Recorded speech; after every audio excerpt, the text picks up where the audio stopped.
Monday, June 15th, 3:19 p.m. New York time. Welcome back, investors, to Winning Wall Street's Money. Middle of the month. Big events. We have a binary event, a known event occurring this Wednesday. FOMC, the Federal Reserve Open Market Committee, 2 p.m. They will vote, the members, to either change or leave unchanged the overnight lending rate. We also have yesterday, President of the United States made a public post that affected the overnight futures market regarding the war in Iran. And we also have the G7 summit occurring in Europe. All these things impact the financial markets. The biggest one to be concerned about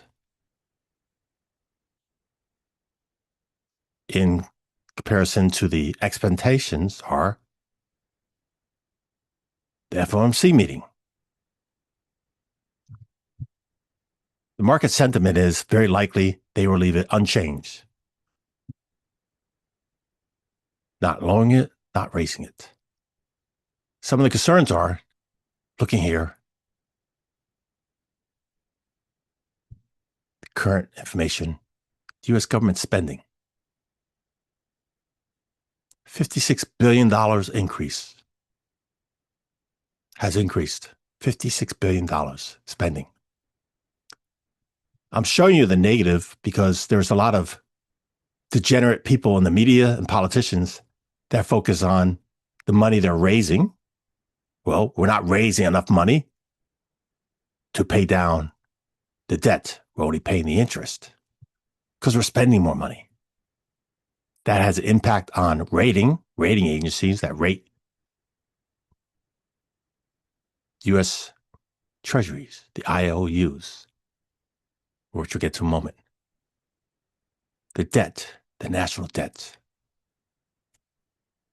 over $39 trillion.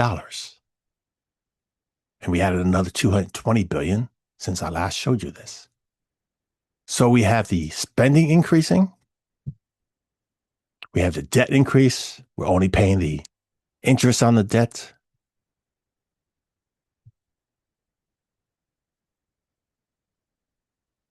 Now this, part of the Treasury Department, there's domestic and foreigners that buy U.S. Treasuries, aka IOUs. Mom and pops, businesses, local governments, investment funds. U.S. Social Security U.S. Social Security invests in U.S. Treasuries and earn interest as well too. That's a good thing. But again, here, I'm just going to show you the foreign holdings, the nations, the countries. A long time ago, China used to be number one, but they scaled back.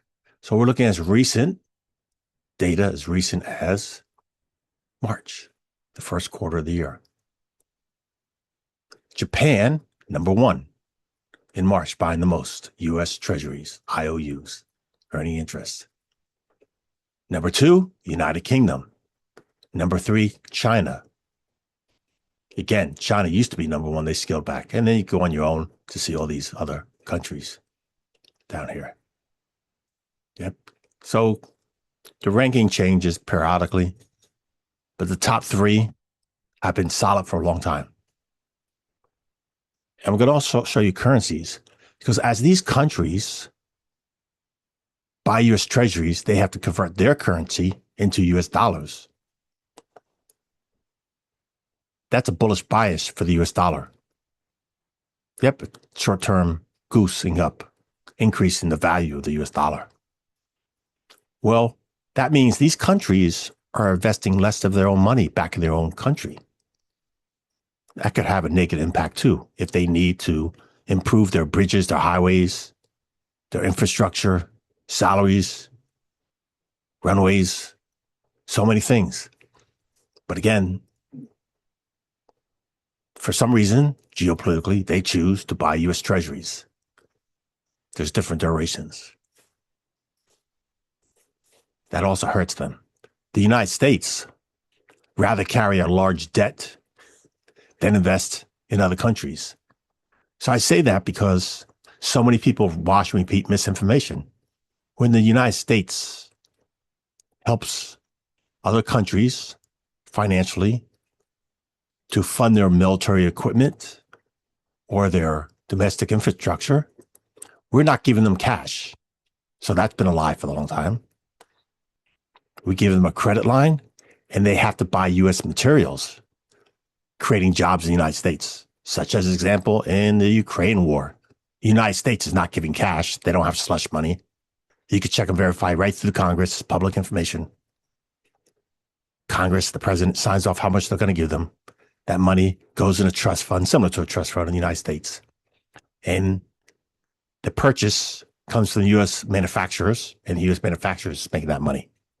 Some of it is interest loans or some material that might be on loan to them, they're paying back. So it's not all necessary without us getting residuals back.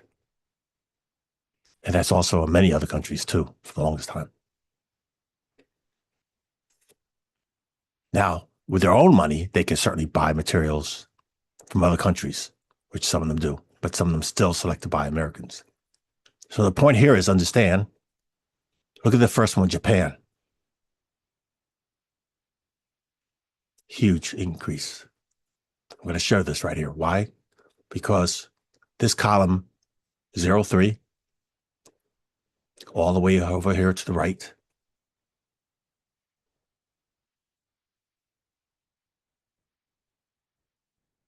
you see the numbers on the far right, they've still been super high. The United Kingdom, they've gone higher than several months. And China, got a little bit lower. Why do you think they went lower? Because tariffs. The tariffs, the way they want to put their finger in our eye is cut back on buying U.S. debt. Where United Kingdom, they've been buying more U.S. debt. Well, again, maybe their economy is doing better and they could afford to buy more or invest in more. Just explain this. There's different reasons and time frames of doing things. But for sure, China, again, when you put tariffs on them, yeah, that's their reasons. Let's go to U.S. Treasury Department. Let's speed this up now. U.S. Treasury Department. The current month of June. Focus here on the 2-year column and the 10-year. Why 2-year? 2-year is considered short term, and 10 years and more is considered long term. So on the first trading day of this month, if you bought the 2-year U.S. Treasuries, you would earn 4.05. And as of last Friday, it increased 4.09. Again, whoever bought those treasuries Friday, earning higher interest. We're only paying interest on the debt. Now go to the 10-year column. The first trading day of the month, 4.47, and Friday, 4.48. So again, the yields are going higher. People are earning more interest on our debt, and we're paying more in our debt. That's not a healthy economy. And then you can see the other ones yourself. Now this coming Friday, so this coming Wednesday, like I said, the FOMC meeting, the current target rate, 3.5 to 375. The market sentiment is 98.6% that it's going to stay that way. That means they're very likely not going to change it. This is directly from the market exchange, not some radio show, TV shows, politician opinion. This is actually people that have skin in the game investing in the markets. After this 17 June, which is this Wednesday, the next one will be 29 July. Look at 29 July, 92.4%. So again, skilling lower. But again, the majority still believe the rate would be left unchanged. 16 September this year, look at that, even scaling back. So even less people, but again, the majority still think it'd be left unchanged. October, wow. So the sentiment is even less, 62. And these things change during market hours. And the last one this year, which would be December, less than 50%. thinks the rates will be left unchanged. That's not healthy. That's showing more signs that more people are starting to speculate that the Fed will be raising rates later this year.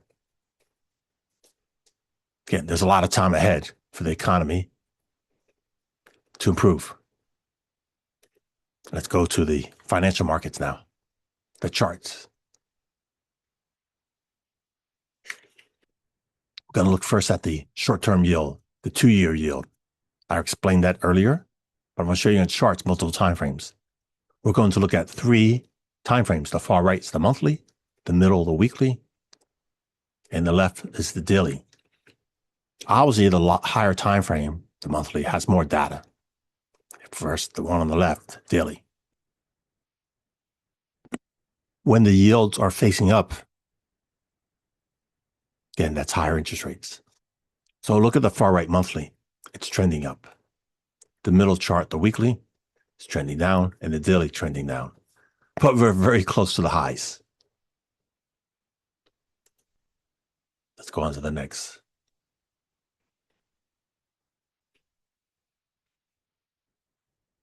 Look at the 2-year note. They trade inverse, the notes, the bonds, again, the long-term bonds, short-term notes, or the 10-year long-term, but it's called a note. Again, the yields trade inverse from the notes and bonds. So looking here on the far right, the monthly, the 2-year note, it's trending down, new low for the month. Middle chart, the 2-year note already broke the high of last week. But again, the sentiment on the monthly still down. And the far left, the daily chart. Yeah, the 2-year note is up. I'm still leaning bearish bias on this. But that's 2-year. Let's go to the 10-year now. First, we'll go to the 10-year yield. Again, look at the far right chart. The line is going sideways. The middle chart is going down. And the far left chart is going down. So that's showing the long-term yields going down in the shorter time frames versus here. Well, let's go look at the 10-year note now. Because sometimes you see divergencies in these. And those are red flags.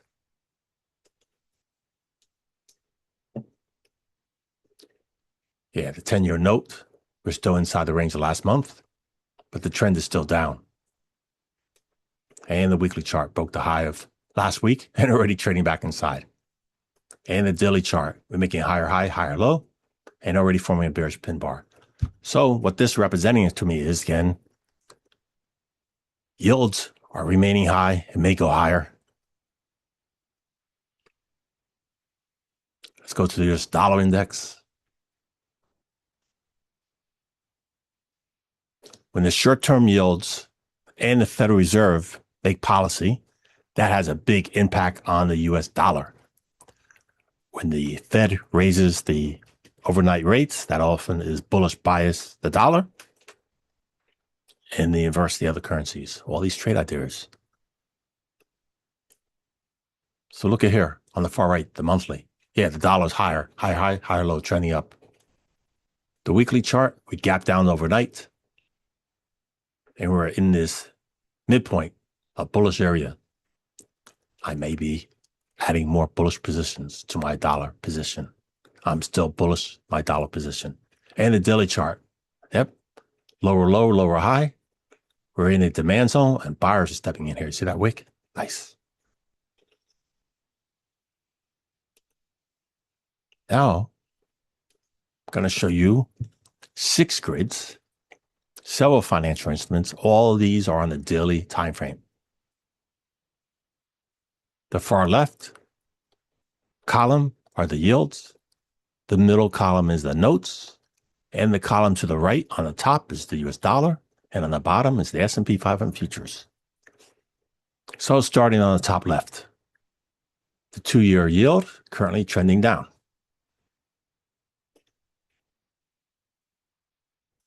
Again, looking here at the year, it's very close to the highs.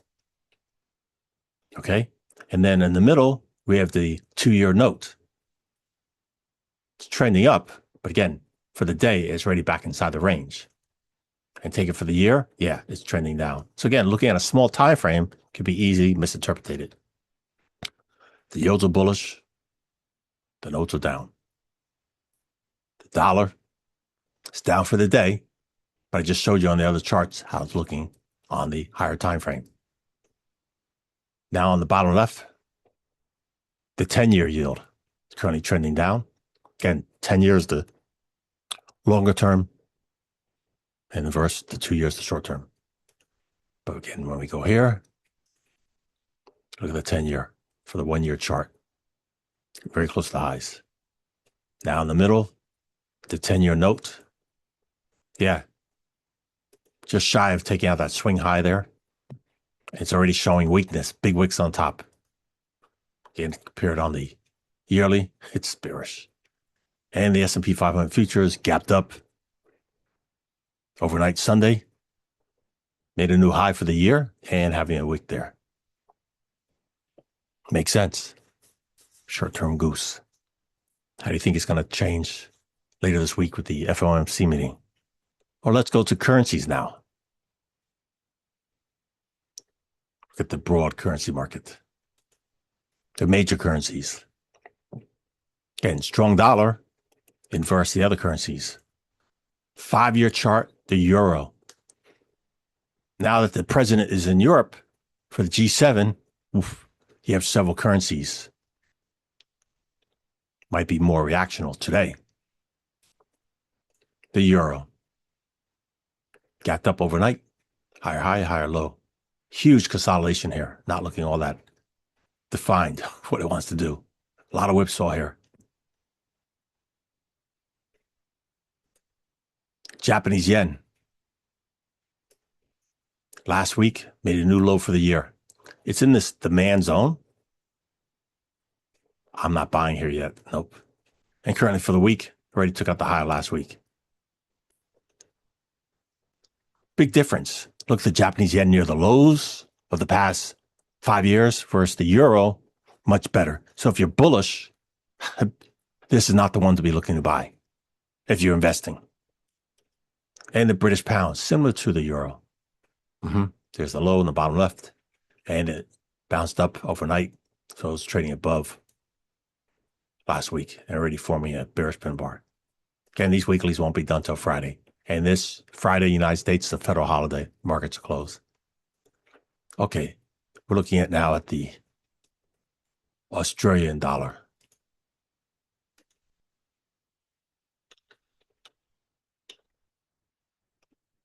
There we go. It's doing better than the British. It's doing better than the pound. I mean, it's doing better than the yen. Yeah. So it's inside the range of last week still. And the Canadian dollar, neighbors to the north. Last week made the low of the year against the US dollar. Wow. Swiss franc broke above the high of last week here on the far right. So you notice the European currencies are looking stronger for several of the Pacific nations. And our neighbors to the south, Mexican peso, inside candle for the week. But last week also made a higher high, higher low, closer to the high of the year. So Mexican peso looks like it's doing better against the dollar than the Canadian. And the Chinese yuan. Wow. So when this declines, that's a weaker dollar. That means we already made a new low for the year. So the Chinese yuan is doing better. Yep. Chinese yuan, the US dollar made a new low for the year. Did you hear me? Chinese yuan and the US dollar. US dollar made a new low for the year against the Chinese yuan. China's buying less US treasuries. You have to convert your currencies. Well, not necessarily you, because you're going to shop at local retail, but the companies buying products and services from China have to convert their dollars to Chinese yuan to make those products manufacturers. So that means they have less buying power, and they pass that cost on to you. So we have tariffs in the United States from China, and we're paying more because the currency devalue.